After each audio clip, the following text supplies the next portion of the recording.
Hello everyone, welcome to our very own favorite education channel Dear School, and today we are here with the fourth lecture of acid bases and salts.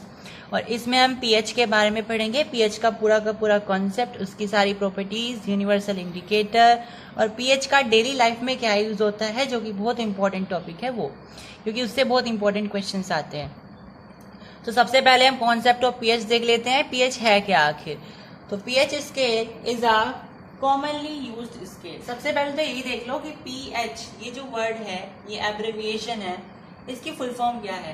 तो pH का मतलब होता है potence of hydrogen, मतलब ऐसी scale जो कि hydrogen का पोटेंशियल बताती है कि किसी सब्सटेंस में हाइड्रोजन के आयंस कितने प्रेजेंट हैं। ठीक है, हाइड्रोजन के आयन यानी H+ ions. Is it clear? या आप ऐसा भी बोल सकते हो H3O पॉजिटिव आयंस, क्योंकि जब आप pH चेक करते हो तो उस जिस भी सब्सटेंस का आप pH चेक करना चाहते हो उसको एक्वास सोल्यूशन में मिक्स कर लेते हो। तो ऐसे में हम ये बोलते, जब वो वाटर के साथ मिक्स हो जाएंगे, H+ आयन जब वो वाटर के साथ मिक्स हो जाएंगे तो वो H3O आयन प्लस आयन बनाते हैं। इनको हम हाइड्रोनियम आयन भी बोलते हैं, जैसे कि मैंने आपको प्रीवियस लेक्चर्स में बताया था। ठीक है, तो ये कॉमन सी बात है, आपको ध्यान रखनी है। कहने की बात ये है कि pH जो है एक ऐसी स्केल होती है जो कि हाइड्रोनियम आयन या फिर हाइड्रोजन आयन के पोटेंशियल के बारे में हमें बताती है। अब यहाँ पे देख लेते हैं इसके बारे में क्या लिखा है। pH scale is a commonly used scale to measure the acidity और the basicity of the substance. Possible values on pH range from 0 to 40। अब ये एक ऐसी स्केल होती है जो कि हमें क्या बताती है, एसिडिटी और बेसिसिटी के बारे में बताती है, और इसमें जो वैल्यूज होती है वो 0 से लेकर के 14 तक होती है।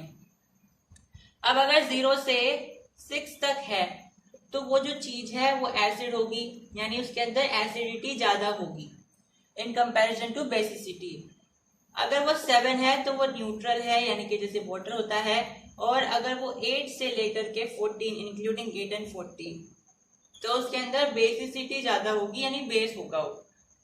अब ऐसा नहीं होता है कि कोई चीज अगर एसिड है तो उसके अंदर बेसिसिटी नहीं होती है, या कोई बेस है तो उसके अंदर एसिडिटी नहीं होती है, ऐसा नहीं होता है। जैसे कि आप देख सकते हो हमारे पास बहुत सारी चीजें होती है, जैसे कि इनो होता है। इनो एसिडिटी में लिया जाता है ये बोल करके कि अगर आपके अंदर एसिडिटी हो गई है तो आप ले सकते हैं, लेकिन आपने देखा इनो में भी लेमन का फ्लेवर आता है एक। अब लेमन तो एसिड है, यानी आप एसिडिटी को खत्म करना चाह रहे हो और आप फ्लेवर भी एसिड का डाल रहे हो। तो ऐसे में क्या किया जाए, तो वो जस्ट एक फ्लेवर होता है, लेकिन अगर आप लेमन भी डाल रहे हो ना तो उसके अंदर भी बेस होता है, भले एसिड ज्यादा है लेकिन बेस भी उसके अंदर होता है। ठीक है, अब एसिड कब बन जाता है, वो बेस कब बन जाता है, अगर ज्यादा प्रोपोर्शन एसिडिटी का है और बेसिसिटी का कम है तो वो एसिड बन जाता है, और अगर बेसिसिटी का प्रोपोर्शन ज्यादा है इन कंपैरिजन टू एसिडिटी तो वो बेस बन जाता है। Is it clear? तो आपको ये ध्यान रखना है। बाकी मैंने बताया हुआ है आपको साल्ट्स के फॉर्मेशन के बारे में, आगे आगे बढ़ेंगे अगर नहीं बताया तो। चलिए, pH and POH is equal to 14। भाई pH और POH क्या होता है, हाइड्रोक्साइड का, यानी हाइड्रोक्साइड जो होता है आयंस उसका पावर। अब pH का तो कितना होता है, pH मतलब यहाँ पे क्या है आपका जो टोटल 0 से 7, 0 से हम बोलते हैं 6, प्लस आपका फिर ये 7 भी होता है, यानी एक और आ गया इसमें, यानी 7 तक हो गया, प्लस फिर 8 से लेकर के आपका 14 यानी 7 हो गया, तो कितना हो गया 14।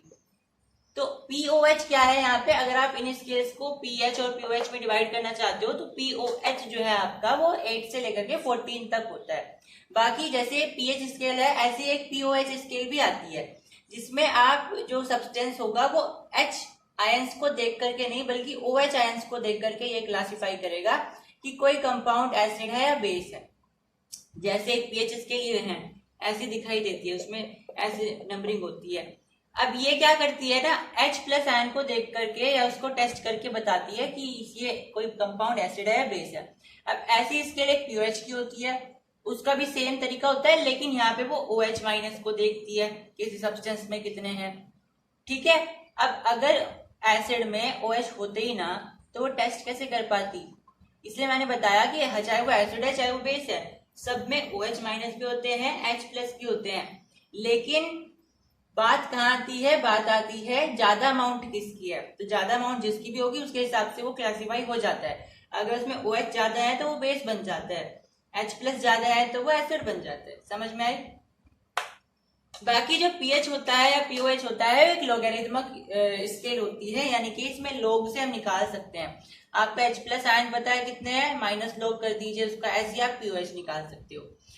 pH does not show negatives of pH of strong acid। ये इसकी लिमिटेशन है कि जो pH स्केल होती है उसकी कमी क्या है, आपको पूछी जा सकती है। तो ये जो pH स्केल होती है ये हमें बहुत ज्यादा जो स्ट्रॉन्ग एसिड होती है ना उनका pH नहीं बता पाती। जैसे फ्लोरोएंटीमनिक एसिड होती है उसका जो स्केल होता है वो -21 होता है, लेकिन pH में तो 0 से लेकर 14 तक की नंबरिंग होती है। तो ये हमें उसके बारे में इंफॉर्मेशन नहीं दे सकती है।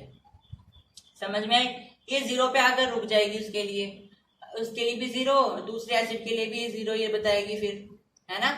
तो जो दूसरी स्ट्रॉन्ग एसिड होती है, तो यहाँ पे हमें ये नहीं पता चल पाया कि इनमें फर्क क्या आया, यानी कि हमें नेगेटिव्स के बारे में नहीं बता पाती है। ये केवल अपनी रेंज से रिलेटेड ही बताएगी, 0 से 14। अगर आपको उनके अंदर में से कोई एसिड लेनी है तो आप ले लीजिए, बेस लेना है तो ले लीजिए, नेगेटिव्स वाले ये नहीं बता पाएगी। ओके, चलिए अब एक क्वेश्चन आता है यहाँ पे, यूनिवर्सल इंडिकेटर क्या होता है उसके बारे में बताइए। तो यूनिवर्सल इंडिकेटर बहुत सारे इंडिकेटर्स का मिक्सचर होता है। बहुत सारे इंडिकेटर मतलब वेरियस इंडिकेटर्स के बारे में मैंने आपको बताया था, मिथाइल ऑरेंज, लिटमस, है ना, बहुत सारी चीजें मैंने बताई थी। तो ये सारे इंडिकेटर्स को ना मिक्स कर दिया जाता है।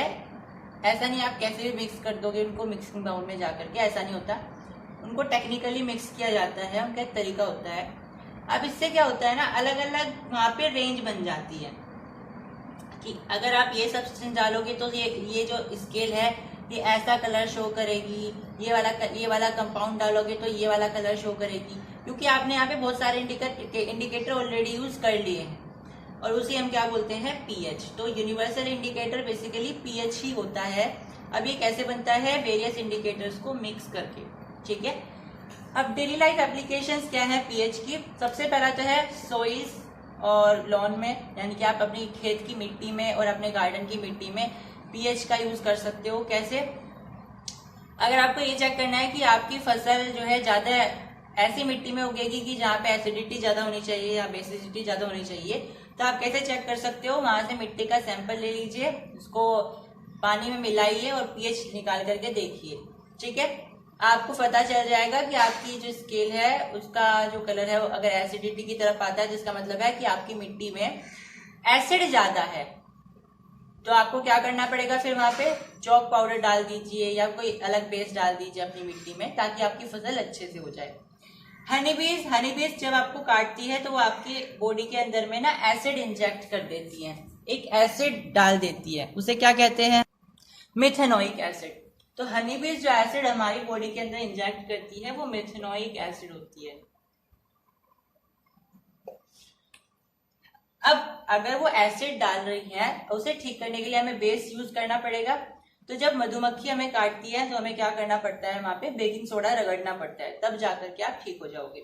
अब वाक्स क्या होती है, वाक्स जो हनी बी जैसी लगती है लेकिन थोड़ी सी लंबी होती है साइज में, जिनको गाँव की भाषा में भीड़ड़ कहा जाता है, ठीक है। अब ये क्या करती है, ये हमारी बॉडी के अंदर ना बेस इंजेक्ट करती है, दोनों में फर्क होता है। अगर ये बेस इंजेक्ट कर रही है तो आप वहां पे अचार होता है, पिकल या विनेगर डाल सकते हो, विनेगर से आप वहां पे यूज कर सकते हो, उससे ठीक हो जाएगा। लेकिन हम लोग क्या करते हैं, हर जगह उस अचार को यूज कर लेते हैं, वो गलत है। अगर आपको हनी बी ने काटा है तो आप वहां पे अचार यूज नहीं कर सकते, क्योंकि ऑलरेडी उसने एसिड इंजेक्ट कर दिया, तो आप उसमें एसिड डाल करके उसे और ज्यादा जो है वहां पे पेनफुल कर दोगे। तो आपको ये देख करके करना है। और 2 एप्लीकेशन आप कमेंट बॉक्स में बताओगे। So that's all in this video. Thank you class. Stay tuned for more videos. Subscribe the channel.